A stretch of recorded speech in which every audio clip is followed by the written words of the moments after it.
It started with a slap that echoed through marble and history.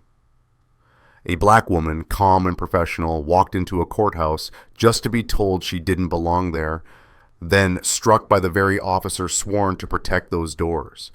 But what no one in that room knew was that the woman he humiliated wasn't just another visitor.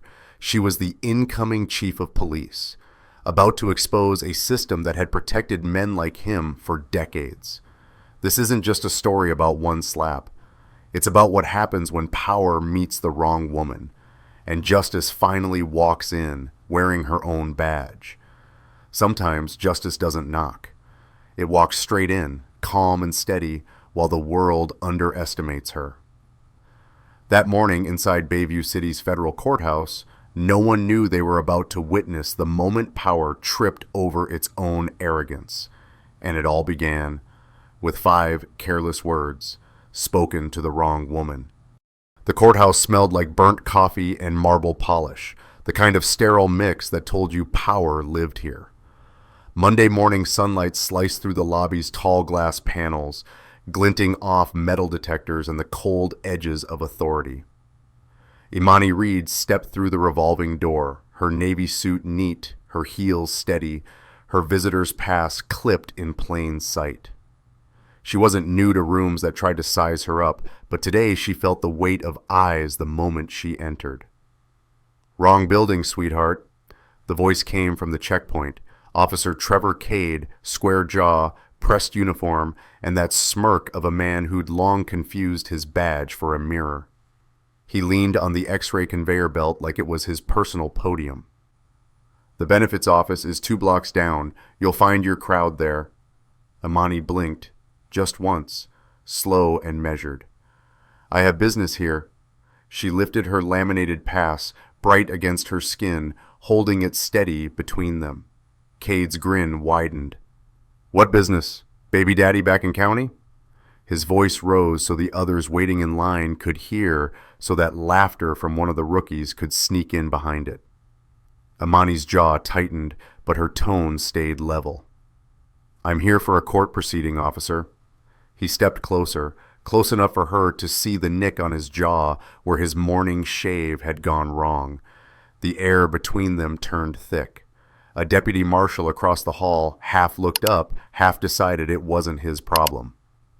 "Sure you are," Cade muttered. "People like you don't belong in real courtrooms." "People like me?" He scoffed, eyes glinting. "Don't play dumb. This ain't some ghetto drama show." And before her mind could register the motion, his open palm struck her cheek. A crack so sharp the sound cut through the chatter, the hum, the buzzing machines. Her visitor's pass flew from her hand, sliding across the polished floor like a wounded bird. For a heartbeat, the lobby froze. No one breathed. A rookie dropped his clipboard. Another took a half step back. Denise Walters, the senior clerk, stood by the hallway arch, her face a portrait of disbelief. The sound of the slap lingered in the marble like thunder after lightning. Imani raised her hand, touched the heat blooming across her face. Her palm came away shaking slightly. She bent down, gathered her papers one by one, her breath calm and even, as if she could control the air itself. When she rose, she looked directly at his nameplate. "Officer Trevor Cade," she said, her voice steady but quiet enough that he had to lean in to hear. "I won't forget." Her words didn't carry rage. They carried promise. Cade's laugh was thin. "Keep your fake papers and get out." But she didn't argue, didn't plead. She turned, every inch of her posture reclaiming dignity that the slap had tried to steal, and walked out through the same door she came in. Behind her, whispers began to ripple through the lobby. Shock, fear, the low hum of complicity. Outside, the morning had shifted. The sky hung gray over Bayview City's courthouse steps. And in that moment, Imani understood something she had always known, but never so clearly. The system didn't break when it hurt you. It broke when it thought you wouldn't fight back. She touched her cheek again. Her phone vibrated, a text from her daughter, Zoe. "How's it going, Mom?" Amani typed back, "Just another day in America." Then paused, erased it, and wrote, "I'll tell you tonight." Inside, through the courthouse glass, the clock above the metal detectors read 9:16:38. Camera 2 blinked red, capturing everything. 2 weeks later, the same lobby looked different. News cameras stood outside. A crowd pressed against the security line. The name Reed v. Cade was scrawled across the docket board in black marker, and by 10 a.m., the gallery was full. Imani sat at the plaintiff's table, posture precise, every pen aligned. Her cheek had long healed, but the echo of that morning hadn't faded. Officer Trevor Cade sat across the aisle, his uniform traded for a suit that looked borrowed. His lawyer, Richard Porter, whispered something into his ear, and Cade nodded, confidence leaking from every pore. He looked at Imani and gave the faintest smirk, the same one from that morning. It was the smirk of a man who'd never faced a consequence that stuck. "Court is now in session," Judge Sofia Alvarez announced, her voice slicing through the chatter. Porter rose. "Your Honor, the defense is ready to proceed." The room fell into the rhythm of legal theater, objections, exhibits, the ritual of words meant to control truth. Porter's questions painted Cade as a victim of misunderstanding, a professional who had merely followed protocol. "I was performing my assigned duties at the security checkpoint," Cade began, his tone disciplined, almost rehearsed, "when I observed a suspicious individual attempting to bypass standard procedures." Porter nodded. "And how did this individual behave?" "She was aggressive from the moment she approached. Hostile, argumentative, refused to comply." Imani kept her face still. Her pen moved slowly across her legal pad, neat loops of ink capturing every lie. Cade continued, voice firm. "I acted according to training. Minimum force, defensive response, no racial motivation whatsoever." The words rolled easily from his tongue, polished by years of practice. 20 years of getting away with it had made him fluent in falsehood. When Porter asked if he'd ever been accused of misconduct, Cade smiled. "Never. My record is spotless." From the gallery, Denise Walters exhaled softly, a sound small enough to vanish under the shuffle of papers, but heavy enough to mean something. The judge scribbled a note. AUSA Lauren Chen, seated in the second row, watched Cade's testimony with narrowed eyes. She leaned toward her assistant and murmured, "He's too smooth." Imani waited, still silent. Her patience was deliberate. A tactic.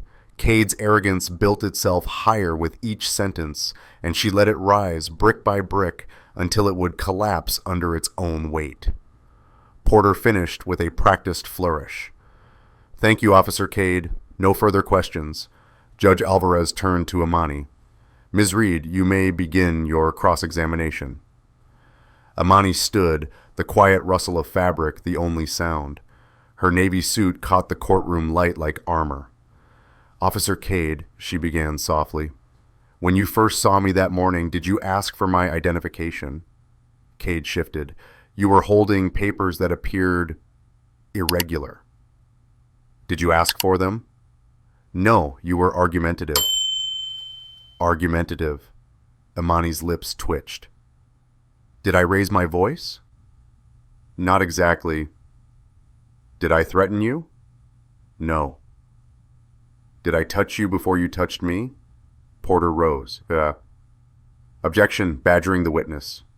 Judge Alvarez. "Overruled. Answer the question." Cade's mouth opened, then closed. The silence answered for him. Imani leaned forward slightly, her tone steady, surgical. "You've worked here 20 years, seen thousands of people walk through that lobby. How many have you struck across the face?" Porter shouted, "Objection!" "Overruled," the judge said again. Cade's jaw flexed. "That was a defensive maneuver." "Open palm, across the face. Defensive?" He didn't answer. The jury watched him now, not her. The performance was starting to fray. Imani let the silence stretch before she nodded. No further questions. She sat down, pen still, eyes calm. The clock on the wall read 1:45 p.m. Cade noticed it too. She glanced at her watch, then at the judge. "I have no further remarks, Your Honor, for now." Judge Alvarez blinked. "For now?" Imani smiled faintly. "The truth keeps time better than anyone." As the courtroom murmured, Cade leaned toward his lawyer. "What's she playing at?" Porter whispered back, "Ignore her, she's grandstanding." But the camera lights outside were already warming. The air felt charged, like the city itself was holding its breath. And somewhere deep in her chest, Imani Reed counted the seconds until everything would change. The afternoon light thinned, as if the courthouse had decided to narrow the beam on purpose. Dust motes drifted under the fluorescence, small and indifferent. A bailiff announced the next sequence of witnesses, and the jury settled into that particular posture of attention that looks like boredom from the hall but isn't. The posture of ordinary people being asked to decide who's telling the truth in a place that pretends truth is just a matter of paperwork. Richard Porter took the floor like a small-town mayor at a ribbon cutting. Precise smile, neat pocket square, a confidence sharpened by years of winning on technicalities. He put a careful hand on his client's shoulder, as if to say, "We're reasonable men here," and faced the jury with the voice of a man who had practiced sounding like common sense. "Ladies and gentlemen," Porter began, "this isn't complicated. It's messy. It's unfortunate, but it isn't complicated." He let that hang, scanning their faces. "My client, Officer Trevor Cade, has spent 20 years protecting this courthouse. He has stopped real threats. He has helped lost jurors. He has supported staff when tempers flared.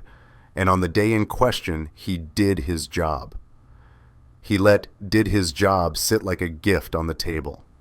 At counsel's table, Imani Reed kept her gaze fixed on a single line of her notes, as if reading the same sentence could slow her heartbeat. The sentence wasn't even important, something about the order of exhibits. But focusing on the small thing kept the bigger thing from taking up every inch of her mind. Porter walked Cade through a route he clearly knew by heart. "You were at the magnetometer station?" "Yes." "You observed the plaintiff approaching?" "I did." "In your professional assessment, what concerned you?" Cade folded his hands and showed the jury his "I'm the adult in the room" face. "Non-compliance, evasive answers, a refusal to follow simple instructions. I attempted de-escalation." Imani twitched the slightest smile. There, a hairline crack. He'd said non-compliance before instructions, like the offense existed before the rule. The jury might not hear that, but she did. The judge might not hear it, but the record would. Porter pacing. "Did you ever consider that Ms. Reed might be—" "A threat? Yes." Cade didn't blink. "That's what training is for. When behavior matches certain profiles, we act quickly." Profiles. The word washed through the room like a draft from an open door. On the second row, Assistant U.S. Attorney Lauren Chen tilted her head. She'd heard that word used as a shield before. She wrote a cleaner version of what she was thinking. Profile, probable cause. Porter nodded, easing his voice even softer, like late-night radio. "Officer Cade, in your 20 years, have you ever been disciplined for excessive force?" "No." "Ever been accused of racism?" "No." "Any complaints?" He paused. "People complain about airport food, too." A few jurors smiled, hewn, man-next-door humor, but the corners of their mouths fell just as quickly. Something about the line had too much shrug in it. Porter spread his hands, palms up. "And the contact you made with Ms. Reed?" "A defensive open-hand technique taught in standard certification," Cade said. "It's designed to create space. Minimum force, nothing more." "The video appears to support your account, does it not?" "It does," Cade said, a small flash of pride surfacing in his voice. The video is clear. In the cheap seats where reporters without tripods leaned forward to catch the tone, if not the words, someone scribbled video in a block so large the ink bled through the page. Porter clicked his pen and glanced at the judge. Nothing further. Judge Sophia Alvarez looked toward the plaintiff's table. Ms. Reed? Amani stood, the quiet of a nurse's steady hand before a needle goes in. Just 2 questions, Your Honor. Officer Cade, before you struck me, did I raise my voice? No. Did I move toward you? Not exactly. Thank you. Porter turned the moment into a shrug for the jury. See? She had nothing. Then he called a character witness. Sergeant Haller, older officer, reliable handshake, the gentle paunch of retirement approaching. Stories where Cade looked good and no one else looked bad. The way cops talk when they believe in the Brotherhood and the Brotherhood believes in them. Amani didn't object. She wrote 3 words on her pad, "Donuts don't exculpate," and left them there like a private joke between her and the page. During a pause for the court reporter, Amani looked up at the big clock above the exit. 1:39 p.m. The second hand stuttered forward, a small jerk with each tick. She checked the slim watch on her wrist. It matched. Good. Across the aisle, Cade sank a little deeper.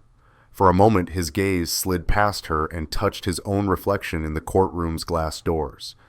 The ghost of a man who still believed the room would forgive him. He smiled at that ghost, then looked back at her.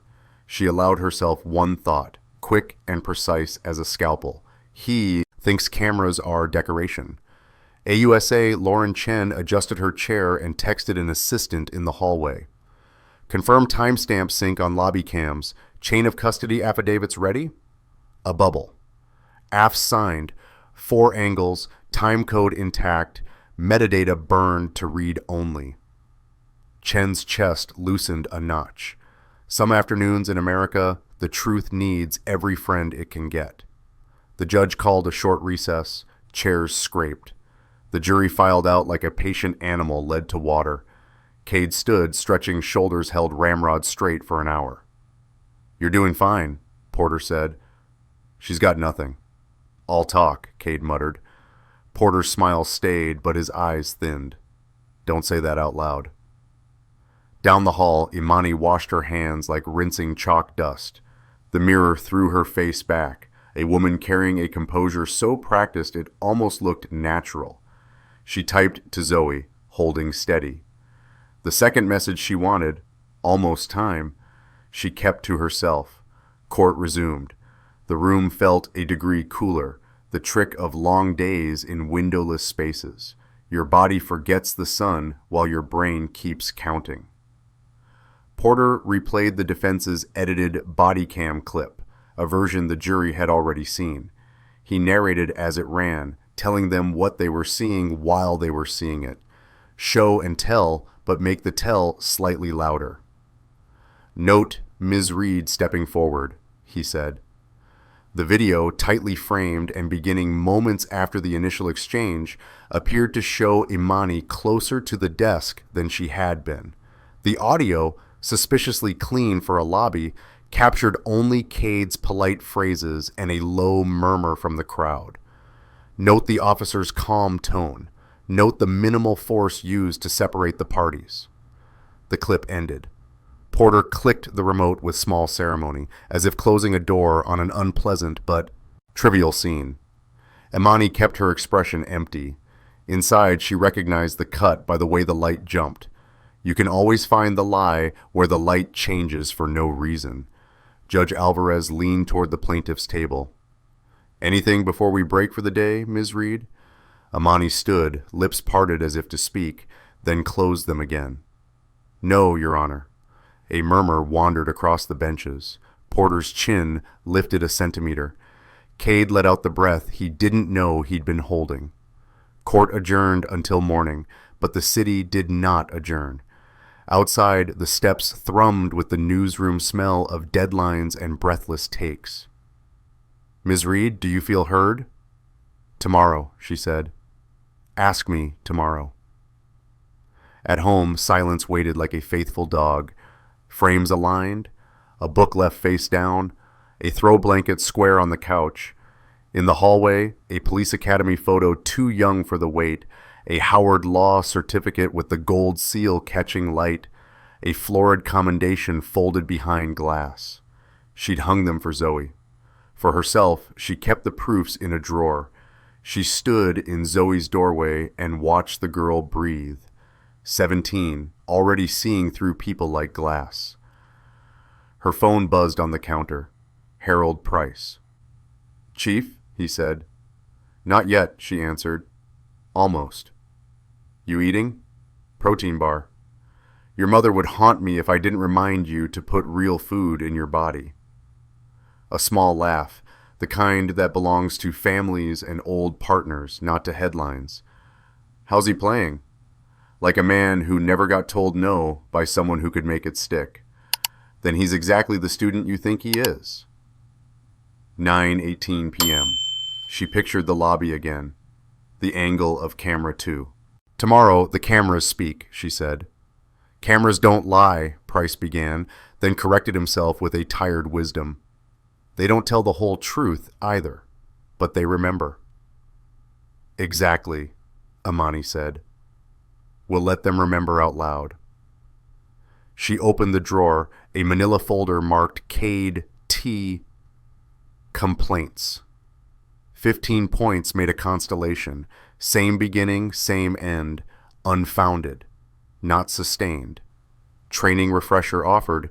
Bureaucracy as a blanket thrown over a scream. Before midnight, she wrote one sentence on a postcard-sized note and propped it against the sugar jar. The badge isn't a throne, it's a promise. Morning came gray-blue, a coast city winter pretending spring was near. Same navy suit, same visitor's pass clipped to her bag, same watch. "You ready?" Zoe asked. "Prepared," Amani said. "That's better." "You could make someone else carry that," Zoe said, eyes catching the pass. "I know," Amani answered, "but then the story would belong to them." "Come home with good news." "I'll come home with the truth," Amani said. "Sometimes that's better than news." Bayview City Courtroom 4B tightened its tie. Judge Alvarez took the bench with a nod to the clock. The jury filed in. Benches creaked under strangers' hope. Porter's next witness, a facilities man who spoke about policies like weather, things that happen to you, not things you write. "Would you say Officer Cade is courteous?" "Depends what you mean by courteous," he blurted, then caught himself. Laughter. A single gavel tap, allowed not encouraged. Amani didn't cross. A paralegal behind her tapped binders like a pianist testing keys. AUSA Chen requested sidebar. White noise hummed. The court's way of pretending secrets can be soundproofed. Porter returned with a hint of unease, a suit not tailored to his face. "We'll proceed with the defense's remaining 2 witnesses," the judge said. Then, time permitting, additional evidentiary matters. By late morning, the jury looked like guests trapped at a long wedding between families that shouldn't have married. They needed air. They needed someone to stand up and tell the truth with their whole body. 11:57, recess for lunch. Hallways, cheap pizza, old carpet. Denise Walters adjusted her cardigan, drifted toward Amani. "You don't know me," she murmured, "but I know the rhythm of that lobby, and I know a bully when I hear one." "Thank you," Amani said. "Don't thank me, just use me." "Are you willing to testify?" "I already did," Denise said, giving a half smile. "In my head, the hard part is saying it where he can hear." "I'll make room for your voice." Back in 4B, the hands on the clock danced. 1 o'clock, 1:15, 1:30. Energy shifted without a name. A deputy marshal checked a side door more often than he needed, listening for footsteps. "Your Honor," Porter said, "the defense rests subject to impeachment witnesses." Judge Alvarez looked to the plaintiff's table. "Ms. Reed?" Imani stood. A light tap on her watch crystal. 1:45 p.m. "Proceed, Ms. Reed." 2 steps to the lectern, and stop. No further questions for this witness. Porter's shoulders dropped a fraction. Cade's chin lifted again, a face that only learns from pain. Imani wrote one line at the top of a fresh page: "Time tells." The room held its breath, not knowing it held anything at all. Somewhere outside, a phone vibrated on silent. Down in the lobby, a camera's red light winked awake. Upstairs, a printer spat a short announcement with a long shadow. 1:58. Imani's phone buzzed, a faint insect sound against wood. She didn't look. She didn't need to. She had been telling time long before watches were invented. "Ms. Reed?" the judge asked, noticing her stillness. Imani smiled, precise, focused. "No further matters at this moment, Your Honor." Porter attempted a chuckle and got only the ghost of one. Imani kept her eyes on the double doors, tall sentries with brass plates and a habit of opening for power. You can feel a door before it moves, the way you feel rain a second before it hits. 2:00 p.m. The second hand kissed the mark. Somewhere in the bowels of the building a lock snicked, quiet as a blink. And then the doors opened, not fast, not slow, just with the kind of certainty that says the room is about to remember who it belongs to. The brass plates breathed, and the doors began to swing. A soft groan from the hinges lit a fuse in Imani's mind, the sound pulling a silk thread back through time, to the quiet of the night before, when the whole city felt like it was holding its breath outside her window. 12 hours earlier. The condo on Maple was scrubbed of noise. The dishwasher whispered, the heat ticked in the vents. The fridge exhaled every few minutes like an anxious sleeper. Imani's home office sat at the end of a short hall, small as a ship's cabin and ordered like one. A corkboard covered the far wall, dense with pins and lines of twine crossing and recrossing until they made a kind of star map. In the late lamp glow, the paper edges went gold. Names and dates lived there in tidy blocks. Cade T. 0317. Verbal warning issued. Cade T. 0604. Complaint not sustained. Cade T. 11/21. Training refresher complete. 15. She'd stopped calling it coincidence 8 complaints ago. The verbs alone looked like a crime scene. Declined, unfounded, outside scope, administrative discretion, closed pending further. The ellipses did more harm than any period could. She stood in her socks, hair pulled up, reading the constellation, like an astronomer who already knew the pattern but needed the sky to confess. Her laptop chimed with a new email. She didn't look.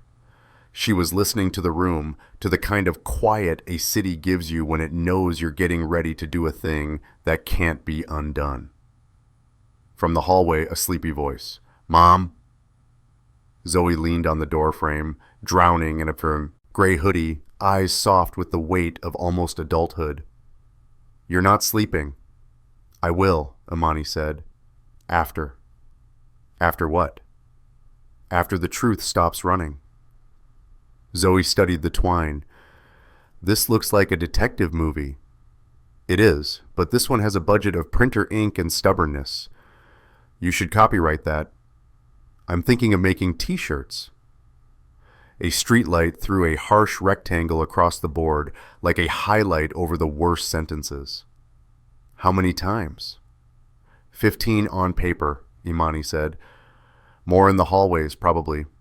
The ones that die in people's throats." "Why do you have to carry it all?" "Because I've got hands," Imani said, "and because some people put theirs in their pockets." "That slap video, my friends saw it. They were furious." "Fury's a spark," Imani said. "Good for lighting a way out, bad for building a house." "Then what are you building?" "A door that swings both ways, for entering and for accountability when you try to lock it from the inside." The phone buzzed. Harold Price. Speaker on. A gravel-warm voice filled the room. banter brief as a blessing. Tomorrow's going to hit hard, cameras, council, consent decree people, the union, and their lawyers. You ready for all these lights? I'm not chasing the light, Imani said. I'm chasing the shadow it leaves. A rumble of approval. Tomorrow, he warned, don't let them turn your calm into a weapon against you. I'm not walking in there to be fair to a lie. That's the line, Harold said. If you need me, say orange peel. Laughter broke a knot in the room. Show me, Zoe whispered, tipping her chin at the garment bag. Imani unzipped it. The dress blues drank the lamp glow, midnight with a heartbeat. Silver buttons, certain not loud. 3 stars on each shoulder widened the small room. Ribbons nested over the left breast. None of them flashy, all of them earned. Do you plan to wear it in? Not in the room, Imani said. The robe belongs to the judge. The work can wait 5 minutes. She smoothed the cloth like a promise. On the desk, a speech under a paperweight. 3 pages, clean lines, 1 breath break for the crowd. Title, Bayview Police, A Promise, Not a Throne. Commissioner Ava Lang appeared on video, crisp, calm earned on fire lines. Podium by the rotunda, council present, Inspector General 2, media pooled, oath in chambers at 10, public announcement at 2. I'll be in a courtroom at 2, Imani said. Exactly, Ava answered. We want the city to feel the hinge. We're not doing theater, we're telling the truth loud.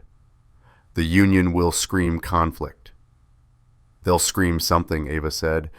We're clean on the law, different lanes, case predates your appointment, administrative authority is separate. We've got memos, and memos about our memos. Mission settled into the room like good weight. You sure about both storms at once? It's the same storm, Imani said. We just built 2 doors. She set alarms. 6 o'clock, 8 o'clock, 1:30, and sent out of superstition, 1:58. Not planning to look, just letting the universe know she'd done her part. Half a cold turkey sandwich to appease Zoe, a full glass of water to appease every nurse she'd ever met. Tucking Zoe in, an old ritual. Fingers smoothing a blanket, lips to forehead, a whisper softer than prayer. We're building keys. Morning came gray and useful. Navy suit. The garment bag watching from the corner like a promise with sleeves. Visitor's pass clipped to her tote. Less a wound now, more a witness. Zoe wrapped a sandwich in foil with ceremonial gravity. Protein, she ordered. Bossy, Imani smiled. Learn from the best. The drive downtown took 12 minutes that felt like a held note. Bayview's traffic shuffled like old men in a church aisle. The radio tried to sell her a mattress. A school crossing guard lifted a hand, queenly. In the lobby, camera 2's red eye blinked. A pulse. Metal detectors hummed. Rookies shifted on their feet. Denise Walters glided past with a stack of files, the bearing of a woman who could carry 3 lives at once and still open a door with her elbow. Upstairs, 4B waited, a stage for something quieter than outrage and louder than patience. Ritual, notebook down, pens aligned. Ritual keeps a person from walking into a room empty-handed. Time set its rails and the day ran. Cade preached without mercy. Porter guided like a man who believes good haircuts open doors. The jury listened. Suspicious, sympathetic, stubborn, tired. 2 questions from Imani, and the defense rested, like a runner misjudging the tape.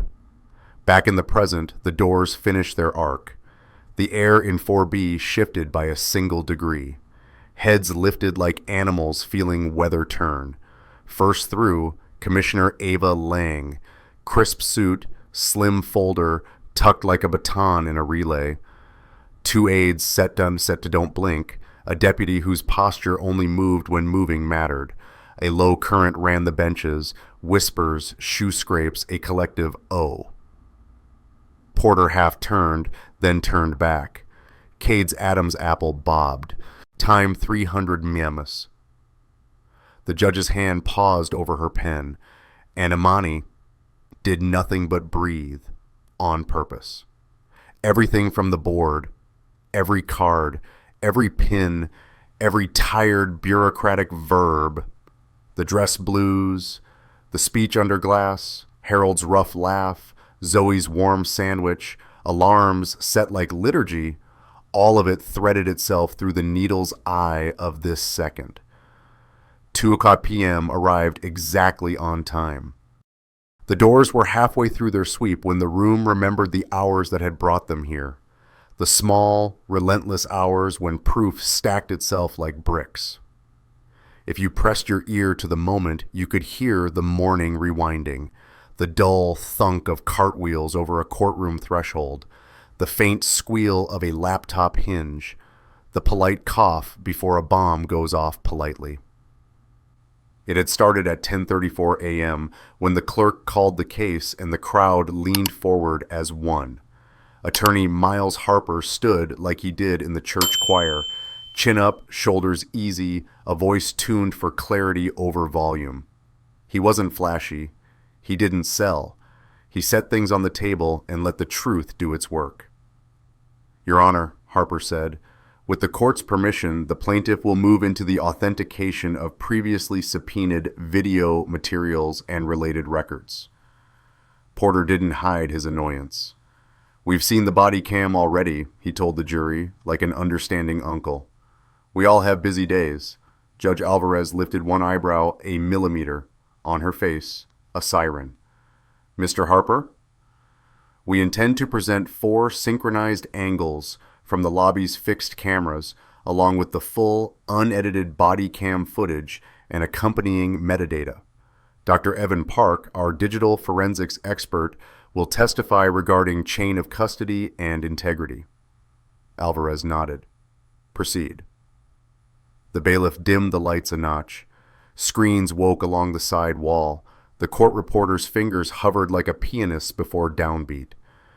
Ladies and gentlemen, Harper told the jury, watch and listen as if you're not in a courtroom, as if you're just present.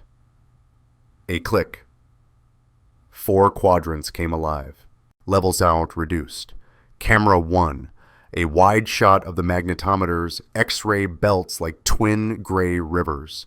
Camera 2, Cade Station, brass rail catching flecks of light. Camera 3, the revolving door, the city sliding in and out in coats and courier bags. Camera 4, the concierge desk, where maps and bad directions were handed out like peppermints. In the bottom right corner of each box, numbers marched. 09-14-59, 09-15 Harper didn't narrate. He let the clock narrate. At 09-15-07, camera 3. Imani stepped through the revolving door, glass doubling her outline. At 09-15-12, camera 2. Cade's head turned before his eyes did. At 09-15-15, rookies shifted, the brace-yourself shuffle of kids who know the teacher likes trick questions.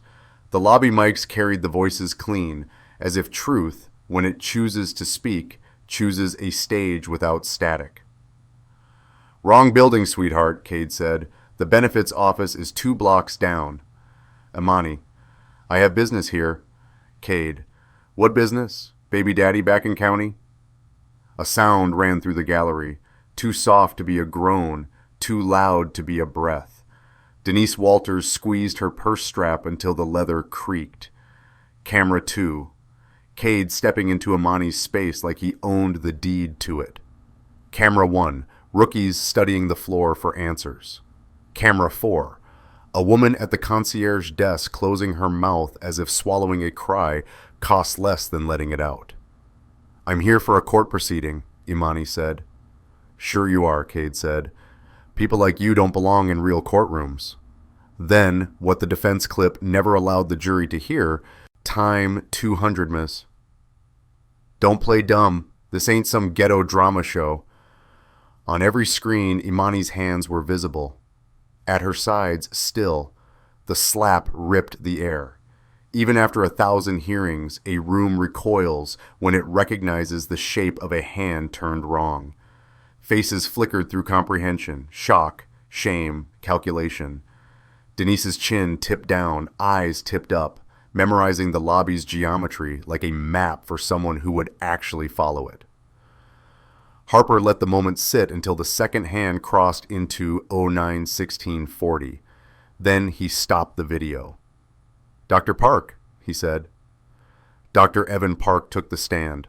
Charcoal suit, round glasses, compact, neat hands, the energy of a teacher who prefers understanding to applause. Credentials landed like a good receipt. PhD, 10 years in digital forensics, municipal and federal contracts, testified in state and federal courts, peer-reviewed publications on file integrity and metadata tampering. Porter's narrative objection wilted. Harper held up an external drive. "What is this?" "A read-only clone of the courthouse security server segment for March 15th, Park said. Hash verification at the source and on ingestion." A juror forgot himself. "In English?" Park smiled. "We copied the footage in a way that guarantees the copy is mathematically identical to the original, then we locked it from being changed. We also printed the math." "Did you review the defense body cam submission?" "I did." "Tell the jury what you found." "The defense clip begins at 09-16-51. The original file begins at 09-15-02. There is a missing segment of 23 seconds immediately preceding the contact." "Automatic buffer?" "No, this vendor uses a continuous rolling buffer. Any pre-event clip captures 30 seconds prior. In the defense clip, the event marker appears with no pre-roll. In the original, it appears with the full pre-roll. Also, the defense clip shows an audio compression artifact consistent with splicing, the digital equivalent of Scotch tape on a paper." Objection. Colorful analogies. "Overruled," Alvarez said. "The jury is entitled to understand." Park nodded. "I like tape. It helps." "In your opinion, Doctor, was the defense footage edited?" "Yes," Park said, "intentionally." The word landed in quiet. If sound had weight, this one bent the floorboards. Chain of custody? Security office. Signatures from systems administrator, shift supervisor, assistant director. Hashed at the source, transported write protected, hashed again here. The numbers match. So if a pixel had changed, the numbers wouldn't match. Cameras fail? They do. People misinterpret? They do. You weren't there. I wasn't. So this is just math. Math, Park said gently, is one of the kinder words for it. Porter tried one last angle. "You can't tell the jury what was in Officer Cade's heart." "No," Park said, tone flattened to seriousness. "But I can tell them what was on his camera." Harper called Denise Walters. She walked the aisle like a woman choosing to be seen after a lifetime of calculating the cost. Oath taken, voice trembling on the first word, steady on the second. 15 years in the courts. "Do you know Officer Cade? Time 200 penims." "I know his way of talking." "Explain?" "He calls it keeping the riffraff out." Objection. Hearsay characterization. Overruled. Denise. "He wants it to be funny so people won't say something.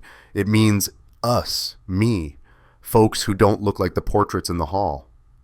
"Did you witness the incident?" "I did. I heard him. I saw her hands. I heard the slap." "Similar incidents?" "Yes." "How many?" 12 comes to mind.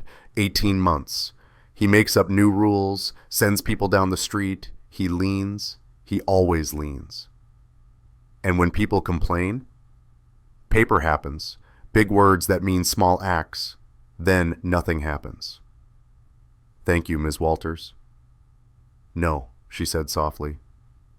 "Thank you for the chance to say something where it counts." Emails projected clean against the wall from Lieutenant M. Bricks. methods questionable but effective at keeping certain elements away. From Captain S. Rogers, as long as no one files formal, let him work the line his way. Did someone file formal? Certified copies rose in the clerk's hands, tight, efficient. Radio clip. Cade's voice crackled through cheap equipment and an old swagger. Another welfare queen trying to hustle the line. Handled. Harper gentled the jury. We're not here for poetry, but language matters. When a person tells you who they are, believe them. Facilities memos, policy excerpts, a grin at juror number 3. Porter tried to unring a bell. The room decided to hear it anyway. Last stack, arithmetic. Time sows 300 melons. Ledger columns, date, claim, amount, disposition. $35,000, $120,000, $75,000, $400,000, numbers like rocks in a pocket, each with a human ache attached and a non-disclosure stapled to its back. Total, $2.3 million. By 1:41 p.m., the screens went black. The air felt thinner, the hum of a building when someone throws a breaker. Counsel? Porter reached for Breezy and found brittle. We'll have rebuttal on cross. Ms. Reed? No questions, Imani said, and let the clock have the floor. Recess flowed like a fast tide. People up, people out, whispers meeting whispers in the hall. Quiet returned with them and stayed. At 1:45, Imani checked her watch like a mechanic checking an engine they've tuned twice already. At 1:58, a polite vibration hummed against wood.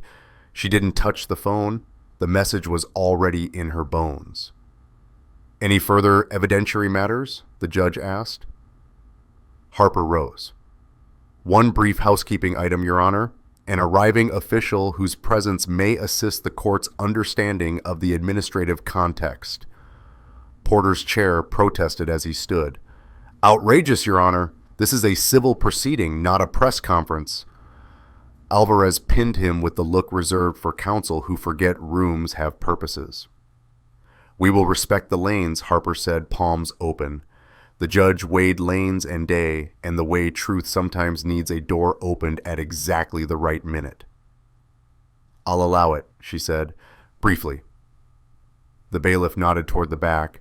The brass plates breathed. The hinges remembered how to make a moment sing. The doors completed their deliberate arc. Commissioner Ava Lang entered first, power tucked in, not paraded, a slim folder that looked like paper and felt like a hinge. 2 aides followed, faces set to don't blink. A deputy with a face like a closed book took 1 step to the side and let the floor decide the rest. Cade's knuckles went white on the table edge.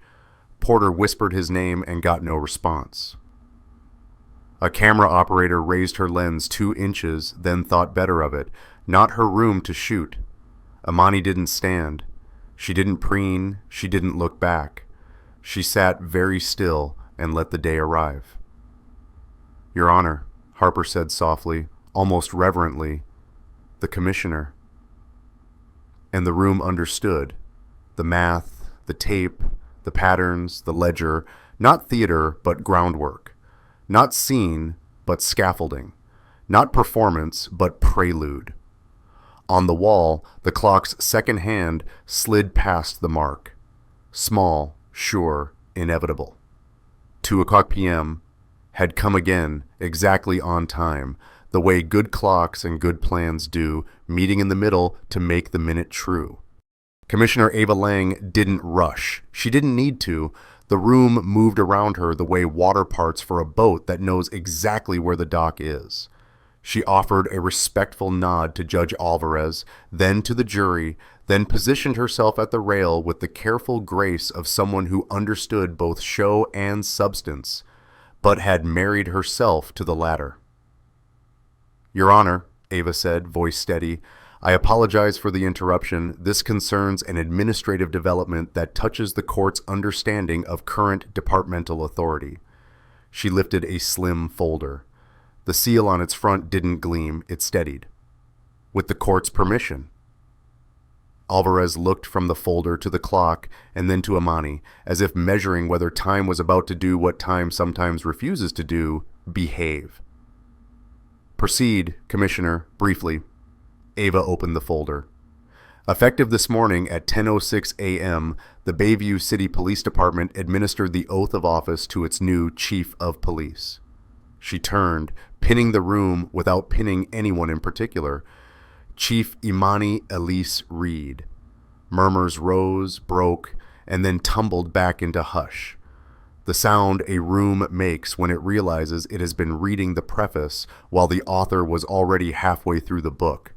Cade's hand slipped from the table edge. The sound his palm made against wood was tiny and loud. Porter swallowed hard, blinked once, and discovered blinking didn't fix the thing he saw. Imani stood without hurry. She didn't change posture. She didn't change height. The change felt less like a costume and more like the truth stepping fully into the light. She unbuttoned her blazer, folded it neat as a promise, and set it on the chair.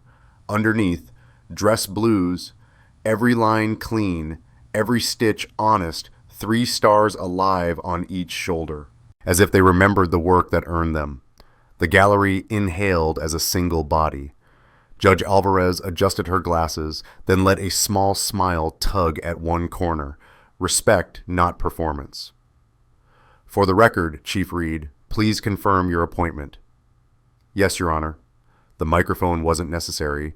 The room leaned in anyway. I am sworn as Chief of Police for Bayview City, with full administrative authority over departmental operations and personnel. She turned then, not with a flourish, not with a glare, just a human gaze landing where it needed to land, on Cade.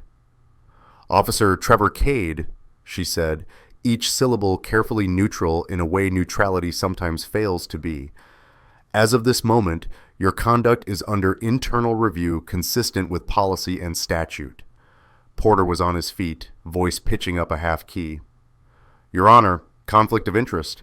The plaintiff is now, apparently, my client's superior. This is unprecedented. We object to any administrative actions inside this civil proceeding. Imani didn't look at him. She looked at the judge. Different lanes, Your Honor. The incident predates my appointment. The civil matter continues on its own track, with the jury and the parties as before. Separate from that, administrative oversight is ongoing because conduct is ongoing. I will not cross lanes. Ava offered a crisp nod, co-signing the map the court was now drawing in ink. The city concurs. We're here to mark the line, not blur it. Judge Alvarez tapped her pen once. The courtroom's version of a bell. The court recognizes the separation. The jury will consider only the evidence relevant to the civil claims. However, she let her gaze fall calmly on Porter. The presence of the department's leadership for foundational context is appropriate. Keep it tight. Understood, Your Honor, Imani said. The air in 4B reset, like a room after someone opens a window and the old heat slips out. Imani stepped into that fresh space with her file already in her hand, the thick one tabbed like a jaw. She didn't walk to the witness stand. She didn't need to. She remained at counsel table, a short pivot turning her body toward Cade so the jury could see both faces at once. Officer Cade, she said, in your 20 years at the courthouse line, how many formal complaints have been filed regarding your interactions with visitors? He licked his lips. I don't recall the number. I do. She opened the folder, paper against paper like a metronome. 15. I'll read them by date and summary for the record. Porter tried to object again, voice breaking on the first syllable and then recovering. Your Honor, relevance overruled as to foundation for administrative inquiry, Alvarez said. The jury will remember our lane. Imani didn't savor the moment. She didn't raise her voice, didn't punch a word. She simply turned pages and let the facts breathe.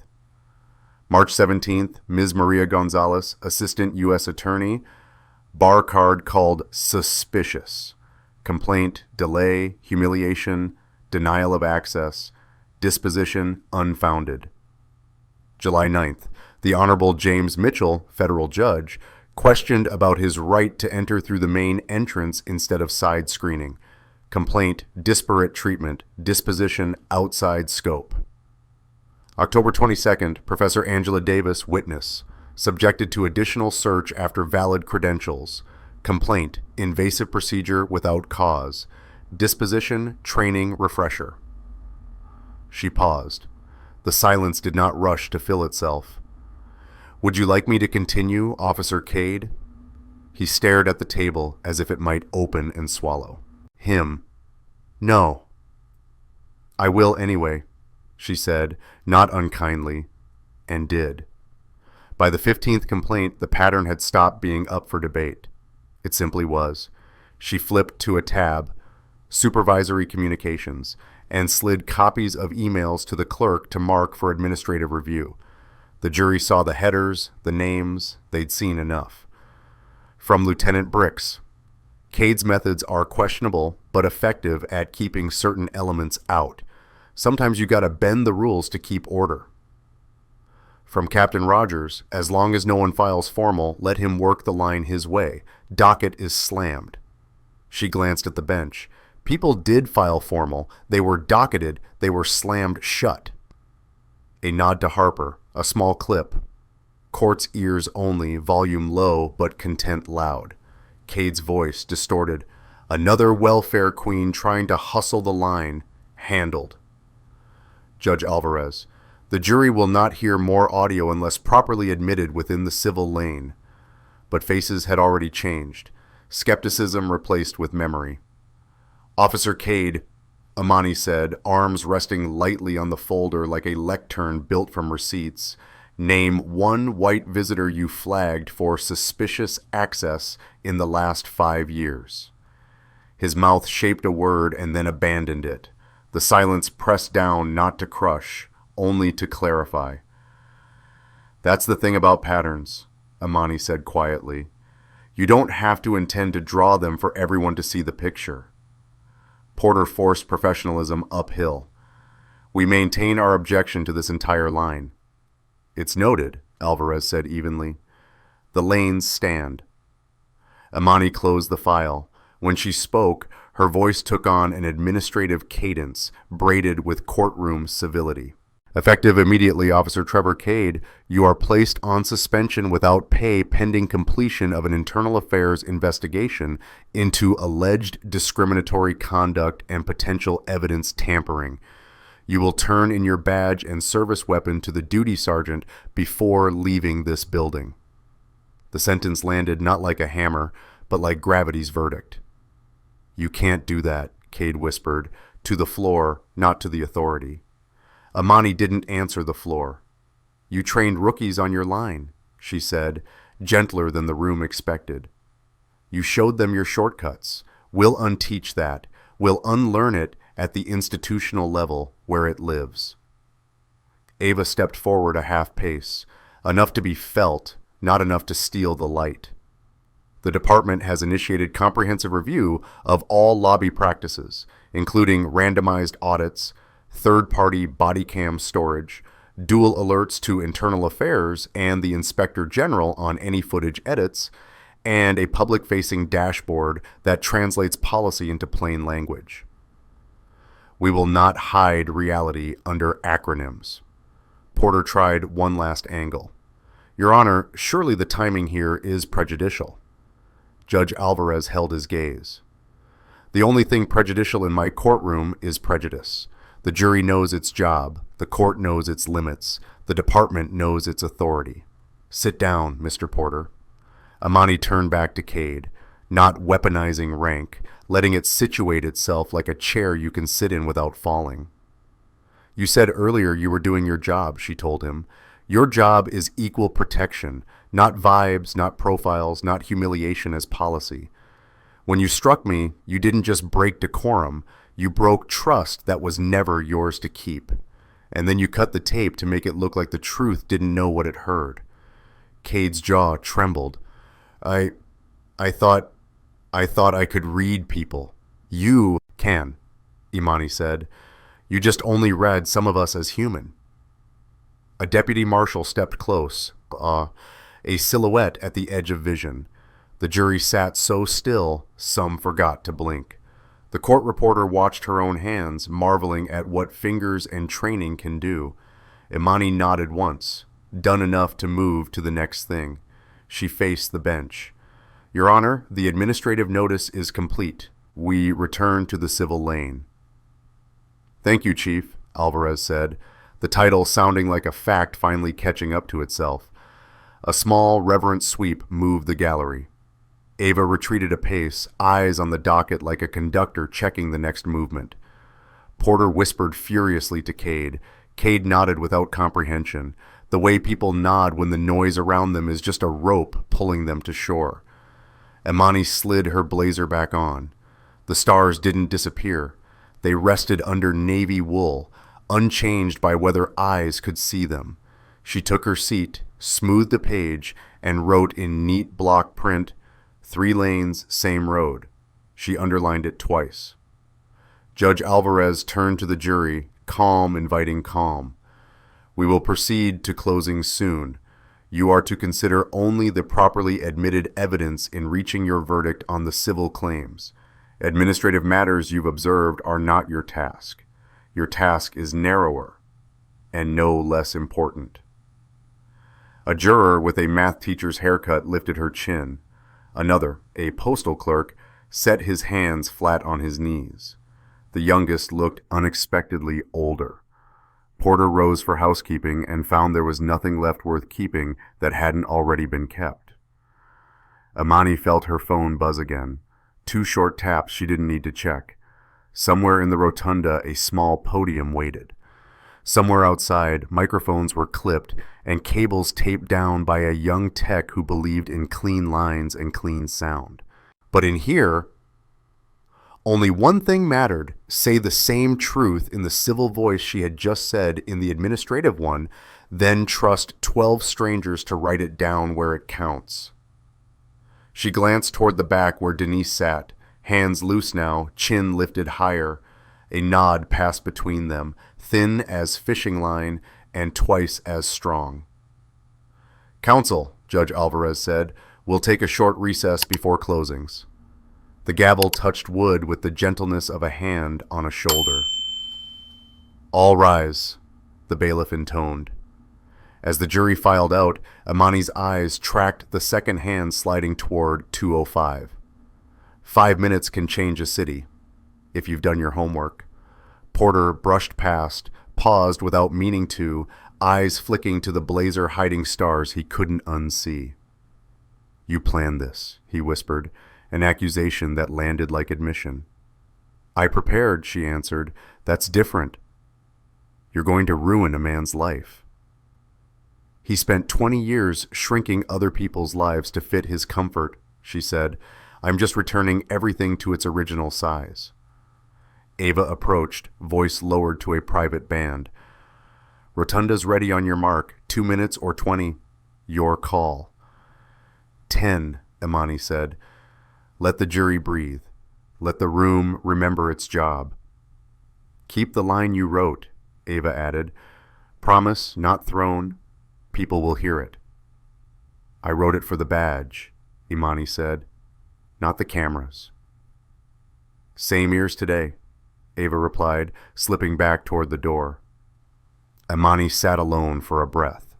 Alone in the way a person can be surrounded by bodies and obligations and still find a square inch of quiet in the middle. She placed her palm flat on her legal pad as if blessing the paper, then rose when the bailiff called them to order again. The jury returned, settled, faced front, a dozen compasses finally agreeing on north. Outside, the podium waited. Inside, the sentence waited. And for a long second, Bayview City leaned forward, hungry to watch a very old table get set right side up. Closings began like the last stretch of a storm, the part where the rain isn't as loud but lightning still remembers your address. The jury looked different now. Same faces, changed posture. They had the quiet of people who know they'll be haunted by whichever story they choose to believe. Porter went first. He chose the word mistake and held it like a fig leaf. He spoke of 20 years, of stress, of split-second judgments, of the dangers of courthouse security that civilians never see. He gestured to Cade with a palm open in a posture he'd practiced in the mirror. It said, human being without admitting accountability. When he reached for his closer, his voice got softer, and that's how you knew he was nervous. One bad moment should not erase a life of service, Porter said, letting his gaze touch each juror like a handshake. You heard the tape, yes, but you also heard the man. He didn't wake up intending harm. He woke up to do a hard job. Show him the grace you would want shown to you. He sat. The room let silence hang a beat before it broke. Imani stood. She didn't move to the center of the room. She stayed at the corner of the plaintiff's table, the way someone stays on a porch when they're not inviting you in, so much as telling you the truth from their own doorway. I don't believe in erasing, she began. I believe in adding the things we're not supposed to admit when the camera is running. She nodded toward the blank screens. You saw 4 angles. You heard the words. You felt the slap even if you didn't want to. And you learned that what some folks call a bad moment was really a method. She lifted the visitor's pass, the same neon plastic that had skittered across polished stone and landed face down in humiliation. A crease split its corner. The laminate had bubbled where somebody's shoe stepped on it that day. This, she said, isn't a fancy credential. It doesn't confer status. It doesn't demand deference. It is at its core a key. It says you belong in this building. Time Sal 150. He tried to turn it into a test. He tried to make me prove my right to exist beyond the door. Her voice stayed level, but a heat rose through it like the coil of a stove coming to glow. He didn't do that because the rules required it. He did it because the person in front of him matched a profile in his head that said, I needed to earn courtesy. She held up the pass a little higher. I'm not chasing a check. I'm chasing daylight. And daylight doesn't just make things bright, it makes them accountable. She let the pass fall gently onto the table, a soft sound that nonetheless nicked the room's calm. You're not here to manage a department, she said. You're not here to design policy. You're here for something both smaller and bigger. To say what happened is what happened. To say it has a name. To say the law still recognizes the difference between a door and a wall. She glanced at Cade, not to glare, not to gloat, just long enough to make the human fact of him fit inside the sentence she was about to deliver. I wore a uniform under a blazer today because I refuse to pretend there is an America where I am just one thing. I can be the plaintiff who was struck and the chief who will fix the system that tried to make that strike invisible. You are not asked to fix the system today. You are asked to tell the truth about a hand and a face and a word that says, people like you. Her last line came quiet, like a prayer said with eyes open. This wasn't a moment, it was a method, and methods have authors. She sat. The room took a longer breath this time. Judge Alvarez's instructions were clean as bone. Elements of assault, deprivation of civil rights under color of law, the standard for liability, the separation of administrative consequence from civil remedy. She told them what to ignore as carefully as she told them what to weigh. She told them the law did not care how pretty a sentence sounded, only whether it was true. The jury left with their folders and their frowns, and the courtroom folded into a restless quiet that smelled like recycled air and anticipation. Outside, the rotunda waited, with microphones. Inside, the second hand's discipline mocked human impatience. Zoe texted a single word, watching, and a heart Imani pretended not to need. Denise sat still, palms stroking the leather strap of her purse the way you pet a dog through fireworks. Cade stared at nothing with a ferocity that couldn't bring it into being. Porter checked his watch like it might tell him something other than time. At 3:41 p.m., the call came. Verdict. The room repopulated in a hush that sounded like church at the part where people lean forward to catch the prayer they hope is for them. The four persons stood, a woman with a mail carrier's shoulders and a poet's eyes, and handed the slip to the clerk, who handed it to the judge. In the matter of Reed v. Cade, Judge Alvarez read, "On the claim of assault, liable. On the claim of violation of civil rights under color of law, liable." The words didn't fly. They arrived, sat down, and put their elbows on the table. "Damages," Alvarez continued, glancing to the foreperson. $500,000, the foreperson said, her voice steady. "And we recommend referral for criminal review." The gallery didn't cheer. Not at first. The first sound that moved was a breath that had been held too long, leaving 100 lungs at once. Then the tears, the soft curses, the hard nods. Reporters lifted their phones. A deputy marshal touched Cade's shoulder, not unkindly, but undeniably.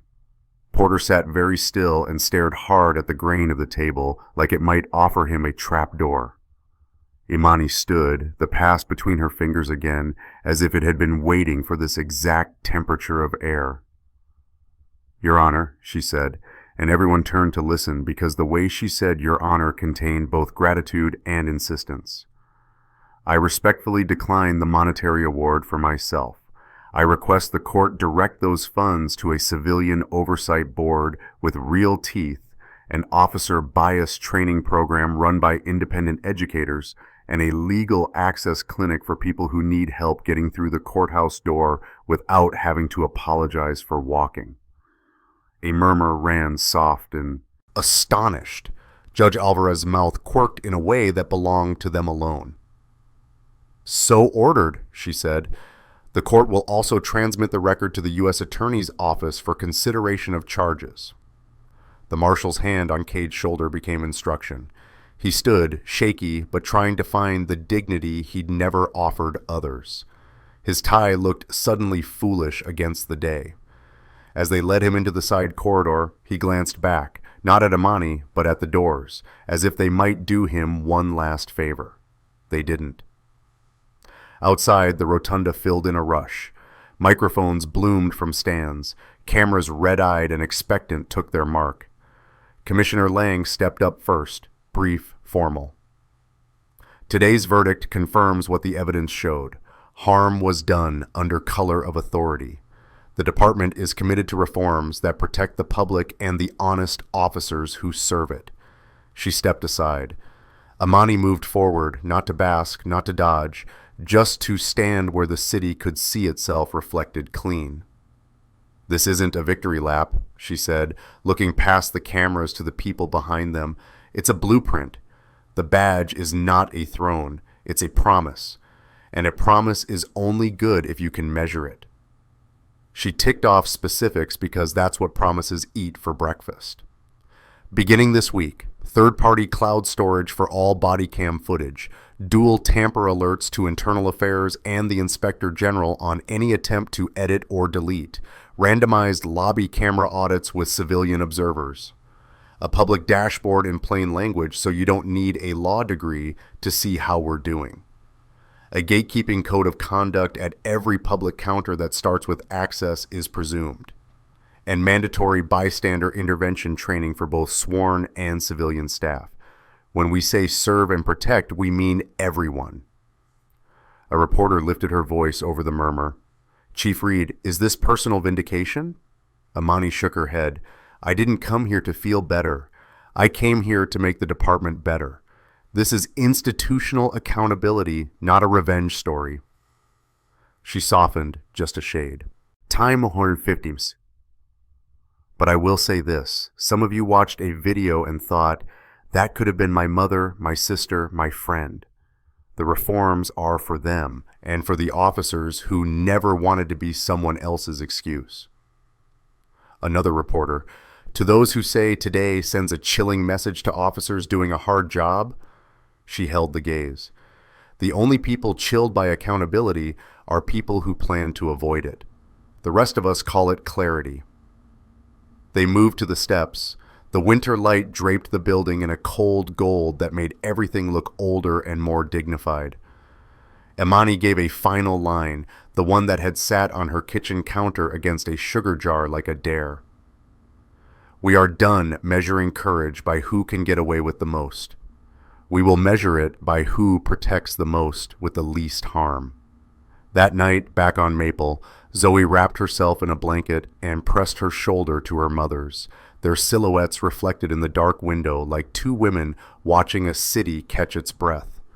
The television replayed the slap, then the tape, then the reveal, then the steps, each segment cut with teases and lower thirds and the taut voice of anchors trying to be the first to say the line that would travel. Zoe muted it. "You okay?" Imani stared at their reflection a moment longer. "I'm aligned." That a cop word or a lawyer word? It's a mother word. Zoe smirked, then sobered. "Kids at school were arguing in my group chat," she said. "Some said you were extra. Some said you saved their auntie. One boy said he's applying to the academy because of you." Imani let that sit where it landed. "We'll train him right," she said. 6 months later, the lobby smelled less like fear and more like lemon cleaner and fresh paper. The sign posted by the magnetometers was new, simple, plain-spoken. Public access equals public right. Present your pass. Be treated with dignity. Behind the desk stood one of Cade's rookies, now properly trained, jaw no longer clenched, eyes no longer darting for permission to be kind. He stepped around the counter and helped an elderly black man with a cane ease his envelope from a coat pocket. "Take your time, sir," he said, and meant it. Camera 2 blinked its red light, not as a threat, but as a witness that had finally learned how to be useful. Numbers followed the sign. Complaints about lobby conduct dropped 78%. The dashboard, clean fonts, no legalese, showed audits, outcomes, and discipline matrices in language your Aunt D could understand. The oversight board seated Denise Walters at one end of the table, her cardigan traded for a blazer that fit like purpose. Beside her sat a rotating law student from Bayview State who asked sharpened questions with respectful teeth. At the academy, the graduating class stood shoulder to shoulder, the most diverse in department history. 40% women, 60% people of color, all of them chosen as much for temperament as for aim. Imani addressed them on a morning that smelled like cut grass and shoe polish. "You wear a badge that gives you authority," she said. "It does not give you authority over. It gives you authority to serve. That preposition is the difference between a guardian and a bully." She let their faces hold the line a second. "You will see people at their worst and their best. It is not your job to assume which is which before they open their mouths." They didn't cheer. They stood straighter. In internal affairs, 3 supervisors quietly left their posts, 1 to retirement, 2 to consequences, after the investigation found they had treated complaints like trash chute clogs. Clear it enough to stop the smell, don't worry about where it goes. The department put in a new pipe, the kind that didn't clog, the kind with alarms. The legal access clinic opened in a storefront half a block from the courthouse, with volunteer attorneys and a copy machine that didn't jam. A laminated sign on the desk read, "Ask a question before you get in line." On its walls hung laminated diagrams, how to read a docket, what to do if you're told to come back later, what those stamps mean. A kid from Zoe's civics class filmed a short documentary there for a school project and called it Access Granted. It went region viral, the quiet kind of viral that adds up to something. Cade, stripped of certification, served 18 months for assault under color of authority and evidence tampering. 18 months to fold laundry in a place that had one rule even he understood. You don't get to keep the names you call people. There were nights when he dreamed of the lobby, and woke with the metallic taste of humiliation in his mouth, and for the first time it was his. Porter retreated to lesser cases not because he lost, but because he had been seen. He still wore neat pocket squares. He still told juries he believed in common sense. But sometimes when he passed the courthouse steps, he looked up at the sign, "Public access equals public right," and felt something like relief. It is hard to argue with a door that learned to swing the way it should. Denise brought sugar cookies to oversight board meetings, the good kind with the crackle on top, and she spoke into a microphone without her voice trembling now. She said, "We will not let this become a headline and then a habit." Everyone wrote it down because they didn't trust memory yet, and maybe they never should again. On a humid Thursday, Zoe stood at a podium at her school auditorium and presented her documentary to parents and bored siblings and teachers who clapped even when the AV glitched. The title card landed, "Access Granted." The first shot, a close-up on the new sign, then a pullback to reveal the rookie stepping around the counter to help the elderly man. The audience clapped at the end, the loud kind and the soft kind. In the third row, Imani wiped one eye and blamed a thing in the air.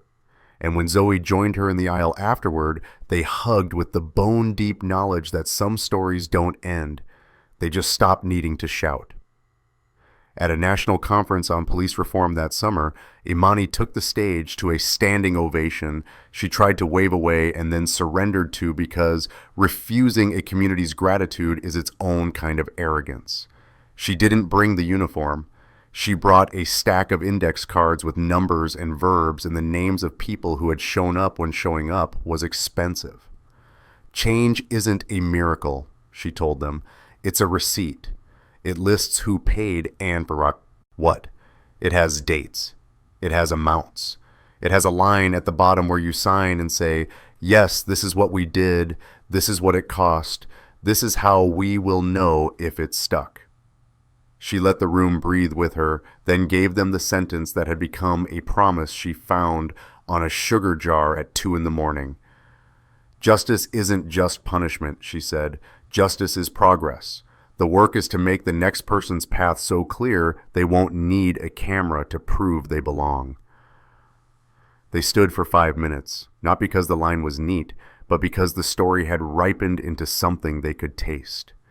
Back home that evening, as crickets tuned up outside and the city's heat slid back down into its manholes, Imani sat on the couch with Zoe, their shoulders pressed together the way people sit when the day finally lets go.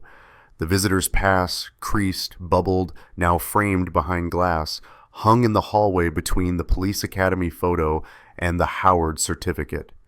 The frame didn't make it important. The story did.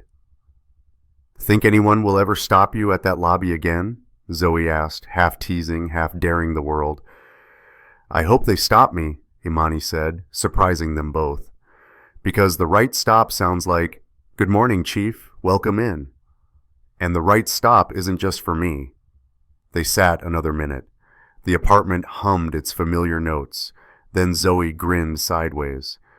"You know, for a woman who claims not to be a poet, you talk like a woman who owes words money." Imani laughed, a clean sound. "I paid most of that debt today."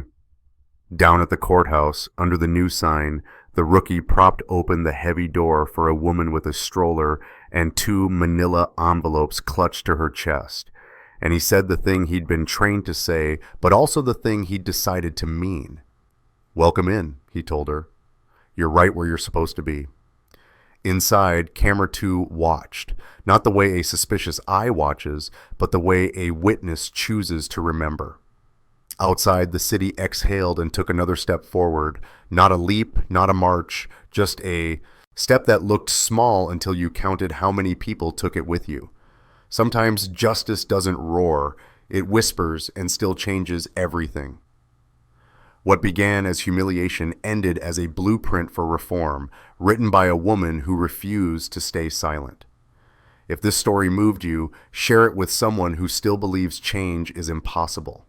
Leave a comment, tell us what justice means to you, And don't forget to stay with us for the next story. Because every time truth stands up, the world takes one more step forward.